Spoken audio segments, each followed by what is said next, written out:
ការចាប់ដើមមានការចាប់ដើមមួយណាដែរវាងាយស្រួលល្ងចាហើយស្រួលអារម្មណ៍ខ្ញុំថាចាប់ដើមលក់កៅអៅទាំងអត់មានបទពិសោធន៍អត់ដែលដឹងអីសោះគឺថាភ័យភ័យ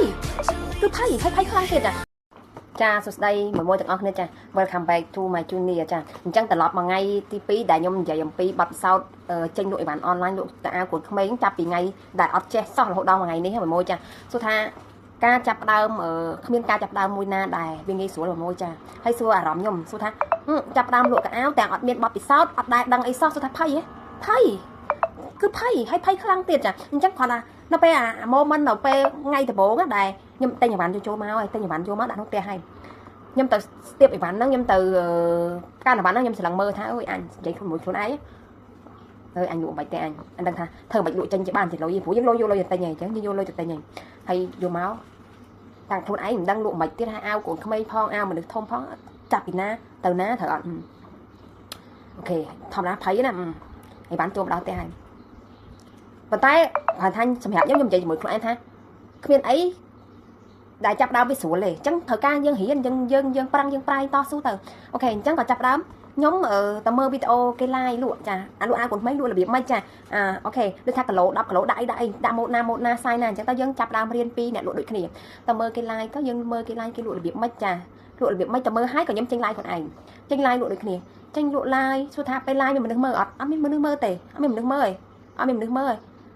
live អត់មានមនុស្សមើលផលក៏គ្មានមនុស្ស live មនុស្សអីទេហើយអត់មានអ្នកទិញទេត្រូវអត់ចាអត់មានអ្នកទិញទេអត់តើចាប់ដើមបាក់ទឹកចិត្តតិចទៅភ័យតិចទៅបារម្ភតិចទៅអូខេនិយាយមួយខ្លួនឯងទៀតទៀតមានគេខមមិនមានទិញអូខេបន្តទៅដល់ថ្ងៃមួយខ្ញុំមានគេខ្ញុំ live ខ្ញុំចេញ live មានភ្ញៀវគាត់ឆាតក៏ខមមិនខ្ញុំ live លក់ទៅមានភ្ញៀវខមមិនសួរថារ៉ូបហ្នឹងមួយម៉ានចាប់ដើមមានកម្លាំងស៊ឹបចាអូខេបងថាតម្លៃហ្នឹងគាត់ថាខ្ញុំលក់$8បងយកក្នុង live តែ$3គាត់ថាយកគាត់ខមមិនថាយកហើយប៉ុន្តែខ្ញុំក្រោយគាត់យកប៉ុន្តែសួរថាខ្ញុំខឹងគាត់ខ្ញុំអត់ខឹងគាត់ទេគាត់តែគាត់ពេលខ្ញុំចេញ live គាត់ខមមិនដាក់ពិតធ្វើឲ្យខ្ញុំមានកម្លាំងមាន energy មាន power ពីណាឲ្យខ្ញុំមានកម្លាំងលក់បដ ாய் មានកម្លាំងណាអានេះជាខ្ញុំថាខ្ញុំនិយាយជាមួយគាត់ជាជំហានដំបូងភ្ញៀវចូលខមមិននេះមិនតែគាត់ធ្វើឲ្យដូចយកផ្កាមកឲ្យយើងមានកម្លាំងណាចាអញ្ចឹងបន្តនឹងទៀតមកគាត់បន្តនឹងទៀតក៏យើងទៅរៀនមួយទៀតអូខេអញ្ចឹងក៏ចាប់ដើមបាយកំណត់ទៅបាយកំណត់ live ហើយថតរូប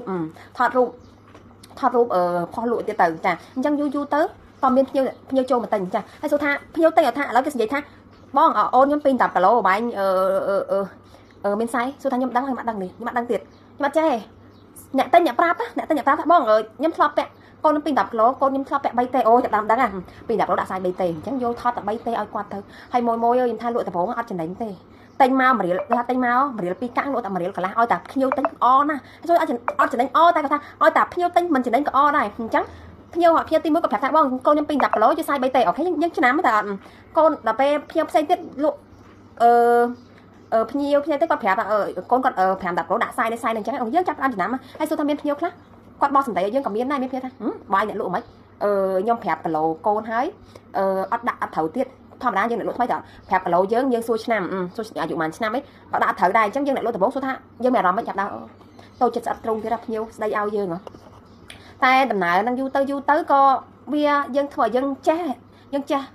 លក់យើងចេះឆ្លើយជាមួយភ្ញៀវចាហើយមួយសម្រាប់មេរៀនសម្រាប់ថ្ងៃទី2ហ្នឹងអ្វីដែលខ្ញុំចង់បញ្ជាក់ទៅមួយថាយើងកាន់តែខ្លាចយើងត្រូវកាន់តែធ្វើដូចយើងរៀនជិះម៉ូតូអញ្ចឹងធម្មតាដំបូងឡើយយើងឡើងជិះម៉ូតូយើងភ័យយើងញ័រអត់យើងភ័យយើងញ័រដូចគ្នាប៉ុន្តែសុទ្ធថាយើងកិច្ចបានអត់យើងឈប់អត់បើយើងឈប់មានតែយើងនៅតែអត់ចេះជិះប៉ុន្តែបើយើងចាប់ផ្ដើមកាន់តែតាំងអារម្មណ៍ជិះទាំងភ័យជិះទាំងខ្លាចយូរទៅយើងគង់តែចេះជិះហើយយើងជិះបានតែដូចតែខ្ញុំរੂស៊ីខ្ញុំចាប់ដើមលក់អញ្ចឹងចាប់ដើមលក់ដំបូងទាំងភ័យទាំងខ្លាចយំទឹកភ្នែកទឹកសបោមានគ្រប់រឿងតែយូរទៅយើងប្រឹងទៅយើងធ្វើទៅភ័យក៏ភ័យឈឺចិត្តក៏ឈឺចិត្តតែប្រឹងធ្វើទៅមួយថ្ងៃធ្វើឲ្យយើងទៅជាកម្លាំងជំរុញជើងជំហានរបស់យើងឡើងមួយធ្វើឲ្យយើងចេះលក់ចេះក្តាប់ភ្ញៀវចេះឆាតមួយភ្ញៀវចេះរើសអីវ៉ាន់ណាដែលលក់ដាច់អញ្ចឹងណាមួយចាអញ្ចឹងសម្រាប់មេរៀនខ្ញុំថ្ងៃទី2នេះគឺមានតែប៉ុណ្្នឹងឯងសង្ឃឹមថាវីដេអូមួយនេះគឺមានប្រយោជន៍សម្រាប់មួយបងប្អូនស្ត្រីផ្សេងទៀតដែលបានឃើញវីដេអូនេះចាអញ្ចឹងបងមួយដែលឃើញថាវីដេអូនេះមានប្រយោជន៍សម្រាប់បងហើយកុំភ្លេចជួយ share ជួយ like comment ផងចាអរគុណជួបគ្នានៅថ្ងៃបន្ទាប់បាយបាយ